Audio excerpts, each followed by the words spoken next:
இந்த பதிவில் நம்ம பார்க்க போகிற மூலிகை வந்து ஆனை நெருஞ்சி. இந்த ஆனை நெருஞ்சி வயல் ஓரங்களில் கிடக்கும், வரப்பு மேட்டில் கிடக்கும், கரம்புகளில் முளைக்கக்கூடிய ஒரு நெருஞ்சி வகையை சார்ந்தது இந்த ஆனை நெருஞ்சி மூலிகை.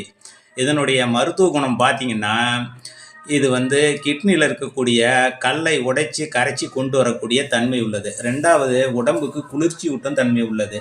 மூன்றாவதாக பார்த்தீங்கன்னா, குழந்தை பாக்கியம் இல்லாதவங்க இந்த மூலிகை எடுத்துன்னு வந்து தண்ணியில் கொஞ்சமாக அரைச்சி ஒரு வாரம் குடிச்சிட்டு வந்தால் குழந்தை பாக்கியம் இருக்கும்.